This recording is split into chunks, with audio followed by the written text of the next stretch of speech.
గోవులది ఒక్కటి పక్కన అది వద్దులేండి. ఓకే చెప్పండి. నెక్స్ట్ భారత్కు నాటో హెచ్చరిక, రష్యాతో వ్యాపారం చేస్తే 100% ట్యాక్స్. భారతదేశానికి, చైనాకు, బ్రెజిల్కు కూడా నాటో తీవ్రమైన హెచ్చరిక చేసింది. నాటో అనేది కావడానికి నార్త్ అట్లాంటిక్ ట్రీటీ అని చెప్పినప్పటికీ పూర్తిగా అది అమెరికా అదుపాజ్ఞాల్లోనే ఉండేటటువంటిది.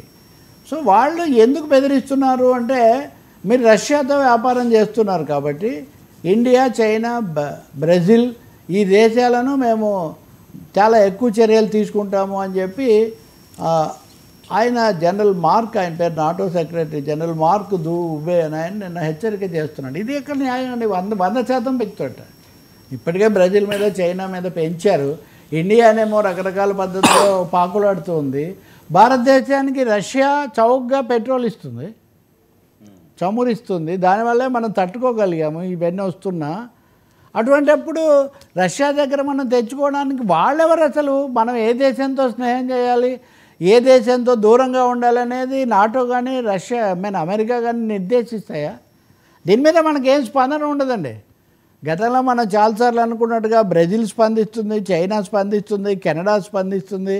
కానీ ఇండియా మటుకు కిమ్మిన్ నాస్తి, సైలెన్స్ ప్లీజ్ అన్నట్టుగా ఉంటుంది. నిజంగా ఇది ఆందోళన కలిగించే అంశం. ఈ టారిఫ్లు ఇవన్నీ కూడా 100% పెంచితే ఇప్పుడే ధరలు పెరిగి జనం అనేక విషయాల్లో ఇబ్బందులు పడుతున్నారు, మరింత భరించాల్సి వస్తుంది. ఇంకోటి ఆ తర్వాత అది రక్షణ రంగం మీద కూడా వ్యాప్తి చెందుతుంది.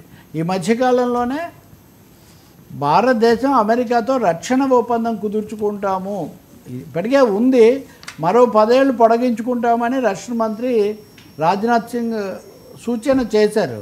కానీ ఈ విధంగా అడుగడుగునా బెదిరిస్తూ ఉంటే, ఐ లవ్ పాకిస్తాన్ అని వాళ్ళు చెప్పే వాళ్ళ దగ్గర రక్షణ బ్రహ్మముడి వేసుకుంటే ఇండియా ఏమవుతుంది అనేది తప్పకుండా ఆలోచించాల్సిన అంశం, ఆందోళన కలిగించే అంశం కూడా. కానీ స్పందన లేదు. మీరు గమనిస్తే కనుక షాంఘై కోఆపరేటివ్ కమిటీని SCC అంటారు, దాంట్లో నిన్న జైశంకర్ మాట్లాడారు. అంతకుముందు బ్రిక్స్ దేశాల దానికేమో మోదీయే వెళ్ళారు, బ్రిక్స్ శిఖరాగ్ర సభకు.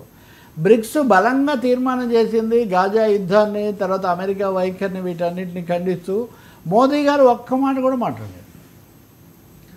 అంతకుముందు షాంఘై ప్రకటనతో మాకు సంబంధం లేని భారతదేశమేమో విడగొట్టుకుంది. కాబట్టి అమెరికా లేదా ఇజ్రాయిల్, ఉక్రెయిన్ వీటి వైఖరి మీద విమర్శలు అనేకం వస్తుంటే భారతదేశం మటుకు ఏదో ఒక విధంగా అమెరికాతోనే ఉన్నాను, ట్రంప్ నమస్తే ట్రంప్ అన్న పాత పద్ధతిలోనే కొనసాగుతున్నామనే సిగ్నల్స్ ఇస్తుంది. ఇది మటుకు ఏమాత్రం క్షేమదాయకం కాదు. మరింతగా నాటో కానీ అమెరికా కానీ మనల్ని ఇబ్బంది పెట్టే పరిస్థితులే కనిపిస్తున్నాయి.